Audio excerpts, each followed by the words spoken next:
So, Paul from Blue Tail Survival, I'm here to provide you guys my gear loadout for the upcoming trip to the Desatoya Wilderness. If you haven't seen Matt's video already, there's probably going to be a card right about here to go ahead and check out his loadout video that we posted it a couple days ago or yesterday, depending on when this one gets up. So yeah, so we've decided that we're going to go with 10 C's. The 10 C's of Survival is laid out by Dave Canterbury, and so I'm going to go in reverse from a packed bag to show you guys how I first jammed all this stuff into one bag, and then we'll kind of go in reverse from there. So I'll dive into it. So this is a tactical holds everything pack, or T.H.E pack from Spec Ops Gear. This is made out of 1,000 denier cordura, and I bought this about 6 years ago as I was heading to Afghanistan. If anybody knows the type of stuff that you get issued to you, especially secondhand gear from the Marine Corps, because I'm a Navy guy, it's not always up to snuff. So I paid the extra 150 bucks to buy this pack, and I've been using this pretty steadily for the last 6 years, and it has not failed me once. Not a zipper, I haven't had a popped seam. This is a fantastic bag. It's still out there. They sell this in a bunch of different colors now, and you can get it in Cryptek patterns and all kinds of other things. So go check them out at Spec Ops Gear. Some of their stuff is fantastic. Some of it's a little gimmicky, so you just gotta go for it and see what works for you. High quality construction. All of this will do the job that you asked to do, though. So moving on to the next thing. So 10 C's of Survival, we got first things, the cutting tools. So a couple different things. I've been using a couple different knives over the last few months, and thinking about the knife in general, I've been using a couple of Condor blades. This is the Condor Solo Bolo. I'm going to review this in depth coming up pretty soon as it's gotten the most use.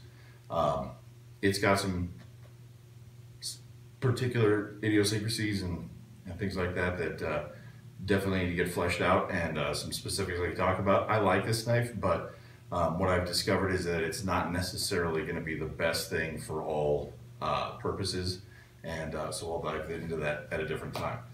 This isn't going to be the one I bring with me. This is the Condor Stratos.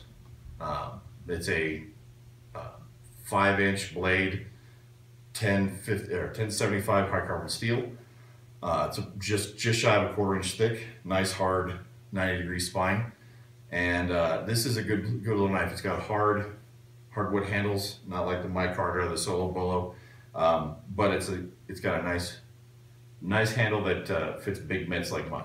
So this knife is going to be my go-to as we go out on these trips, mostly because it's just got all around the features that I want. It's got a Scandi grind, really nice Scandi grind that has stayed incredibly sharp, so I'm looking forward to really putting this through its paces on this trip especially, and so this usually goes for about 50 bucks on Amazon, and I have since stripped and blued this. One of these days I'll have to do that again, so I'll show you guys that in another video as well. So this is my cold steel rifleman's hawk. This is a great utility tomahawk. I mean, you could really put this to use as a hatchet and things like that. It's not necessarily got the ergonomics that a regular camp hatchet or anything like that would have, as in the ergonomic handle, like that Scandinavian profile that we've seen on a lot of great axes and all those other channels that will show you how well to use an axe, with Joe Robinette or anybody who goes out on a loan has pretty much taken a Scandinavian profile axe with them. Matt plans to bring the Greenland pattern axe from Condor, and I think that's going to be a good comparison to my newest acquisition, which is the cold steel Viking hand axe. This is an interesting tool. I wouldn't have really considered this to be a primary or a go-to, except I saw it reviewed over on, I'm not really sure how to say his channel's name, Zeuk1 or Zeuki, something like that. I'll put a link in the description or a card up on the corner here. He put this thing to great use, was able to take the head off the handle and use it as like a specific hand tool. I'm going to look to try to recreate some of that stuff, and then we're also going to compare its performance against the Greenland pattern axe to see what you should spend your money on. This was 30 bucks on Amazon. It's got a hickory handle, 1055 carbon steel, just like the Rifleman's Hawk. And so for the money, if this thing performs, you get a bit of novelty out of the bearded axe head and the Viking-esque thought about this. He calls it my dragon killing axe, which is awesome. So I'm not sad about it. We will see how it performs and give you guys a verdict at the end of that video when we get to it. So cutting tools.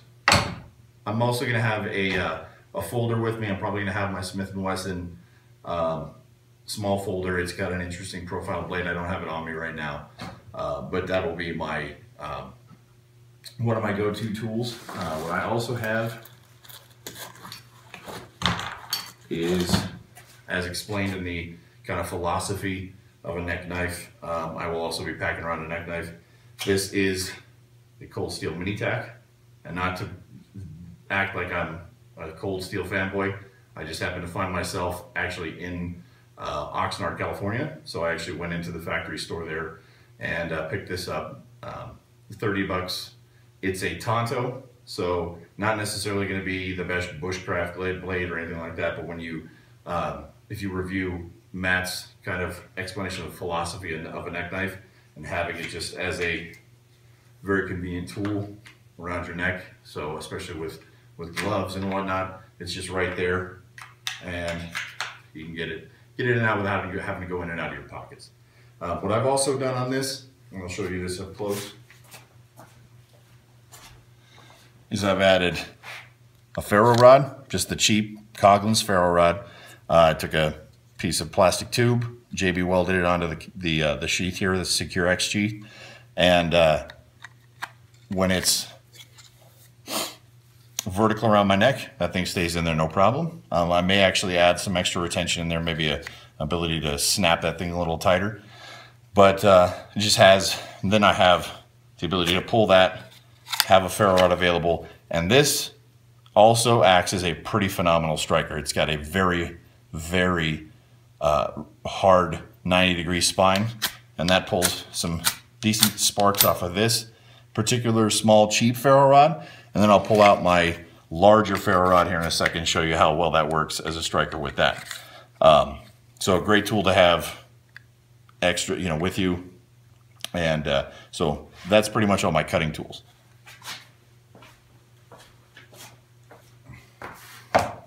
So cover is pretty much demonstrated right here. This is a pretty large tarp. That's why I strapped it to the outside of the bag.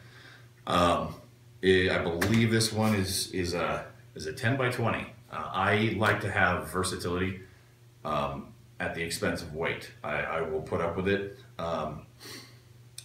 The best part about this big tarp coming with me is that guys like Chris Tanner like to tell us about their favorite extra little knickknacks, and so I have a extra ton of these tarp clips that will cinch down on the edge of the tarp, the middle sections of the tarp, so I can really be versatile in how I use this as shelter. So keep an eye on how I might be creative with use of this tarp or these tarp clips out where we're going to go.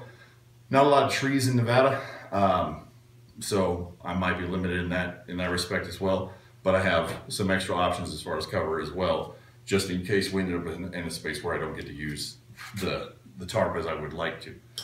So going on to the next thing, military issue bivy sack. Can't go wrong with having a Gore-Tex bivy sack. You're then waterproofed and ready to rock and roll. Just be able to crawl into this and you're pretty much out of the elements. that in conjunction with some of the other stuff I have here, you're going to be in pretty good shape. I believe that's it for my cover. No, I have one more small item to add to that, and that would be this tarp slash space blanket.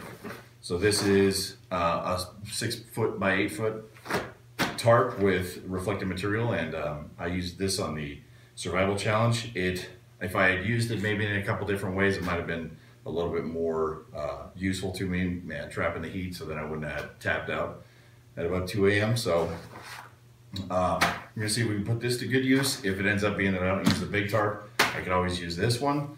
It is gonna be July, so we're not necessarily gonna be freezing to death this time around. But I feel like redundancies are always a good thing, and some of the other folks on YouTube would probably agree with me. So those are my cover pieces, and we're moving on to the next thing. So containers, I've got a couple options with me. To start, I've got the standard plastic Nalgene bottle. I know it's not necessarily what we all think of when we think of kind of the modern understanding of the 10Cs, especially if we're going from Dave Canterbury's approach to it. That's why I've added the stainless steel nesting cup to that. But at the same time, I also pack a very large stainless steel growler. This is single walled and also has this pop top. I could easily boil all 64 ounces of water that are held in this. That's the other thing I like about this is because we live in Nevada, water is a hot commodity. We definitely have scarce amounts, from one space to the next. So having a lot of water on you, I'm gonna have the full 32 ounces, the full 64 ounces with me. And if I needed to purify that much water, I could do it right here. I could throw this right in the fire. I wouldn't necessarily cinch this down because this is a rubber gasket. When I bought this, it didn't say whether or not this was silicone, so I'm not sure how much temperature it could withstand. But this right here would probably be my go-to as far as large amounts of water being sterilized. If I need to do a small amount, that's why I have the nesting cup. So these are my containers. This being stainless steel as well, I could probably do char cloth in there if I wanted to. Probably wouldn't because I pack small Altoids tins and stuff like that with me for avoiding contaminating anything that would be in my water sources. So containers. Yeah, so cordage. Shouldn't even have to think about that, but we'll review what I got here is for cordage. I am partial to paracord. I'm packing a ton of it. I'm gonna have some fresh. And this is called 550 cord. I don't know if it's rated to 550 pounds. It says so, but you never know. I'm not going to be hanging out of this thing, and I'm only weighing about half of 550 pounds, so I should be okay. As much as possible is my philosophy. So having extra cordage is always good. The other reason I'm partial to paracord is because you have the 7 inner strands that you can always peel out and use it for a whole bunch of different things. I haven't yet gotten the Survive the Fire cord that has the extra internal combustible strand. I'm interested to see if I can put that to good use. However, I've got so many other fire starting options that I didn't necessarily need to pick it up yet. So here is the majority of my cordage. I have some jute. I actually prefer just to use the jute for fire starting. Pull the strands apart, that stuff flashes in an instant, so I'll go over that here in a minute, but that's pretty much my cordage. So obviously, fire starting is our biggest deal. We got to be careful here in Nevada with fire though, especially after a lot of drought. We're not going to be out building huge bonfires. We also don't have huge amounts of deadfall large wood either, so a lot of times we're going to be using significant amounts of small wood to keep a fire going, and the majority of the time we're kind of relying on what we brought with us to keep us warm, because like I said, being out here, it's not the eastern woodlands. We don't get a ton of maple, hickory, ash, all these other different types of trees that just, you know, fall dead in the forest. We've got quakies, we've got some cedar, we've got pine. It's pretty much all we got. So we got to make do and bring stuff with us to be prepared. So as far as combustion goes, this is kind of my primary, beyond like a big lighter. This is my 6-inch ferro rod. I've made this case out of a piece of oak dowel, added a 550 cord handle. Eventually I'm going to finish the video where I made this. It's a great little case. It also works very well because I've added a loop on the Condor Solo Bolo sheath. So I'm able to pack that around with me. Eventually I'll probably add that to the Solo Bolo sheath as well, but for now I'll keep it here and probably in a cargo pocket. But so there's the ferro rod. Along with the ferro rod, I pack around dryer lint. You know, I live in a real house with a dryer, and this stuff is crazy combustible. Burns really fast, and I would probably use this in conjunction with something I'm going to show you here in a second. But dryer lint, it's very lightweight, so this doesn't weigh anything at all. And then I have a whole lot of really combustible stuff. I've also got a whole jar full of char cloth that I made. If anybody wants to see how I did that, I actually pulled that off on the stovetop in my kitchen. That video is available probably via this card that I'm post right here at my other channel. So what I've also done, another video, card right here, I'll take the other channel, is I was curious to see if I could create a long-lasting fire starter to use in wet conditions, and I made this out of pine pitch and sawdust. So I combined those two things by boiling them in a baby food heater. So if you want to go check that out, like I said, there will be a link up in here. Making it's not as fun as using it. This stuff burns for a very long time. But this does not flash off a ferro rod. I've tried many times. It takes quite a bit of temperature being added to this stuff before it combusts, but once it's burning, it stays lit. So I would use this probably in conjunction with either the dryer lint, some char cloth, or some jute line that I keep with a standard Bic lighter. Just uncoil that stuff and it'll flash up. I like having redundant items, as we said. I also have a couple of these Altoids tins. I have some unsuccessfully finished char cloth in this one, and I also grabbed some cotton swabs that didn't all go through, but I definitely have these. I'm just interested to see how well these take a spark and how long they will burn for as we get some tinder going. A lot of experimentation is going to be going on this trip. If we can get to all of it, hopefully we can share with you. So, as you can see, I've got a lot of that going on. I also keep it in a dry bag.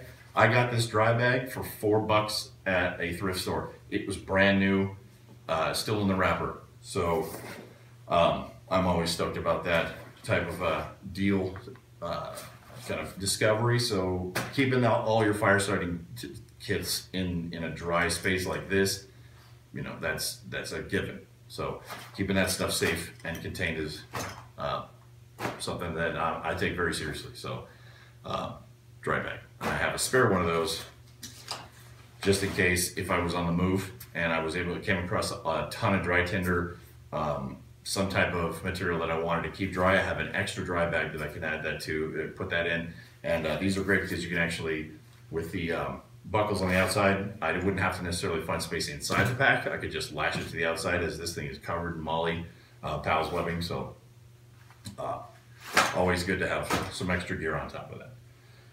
Let's see, moving on to the next thing. So candles, illumination, you know, it doesn't necessarily have to be a real candle. I've got a couple options. This is an iProtec cheap LED thing that I think we found at Walgreens or something like that. This is multiple LED bulbs that provide a whole lot of light, and then I don't have any place to hang it right now. It's got this swivel clip on the back.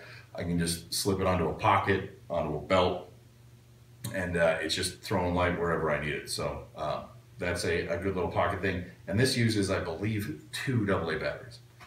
So not too extensive on carrying of extra power for those types of things. This is a Surefire G2. This was a military issue. It's just an incandescent flashlight, tactical flashlight. You can either go continuous or back it off and use it as necessary. These are CR123 batteries.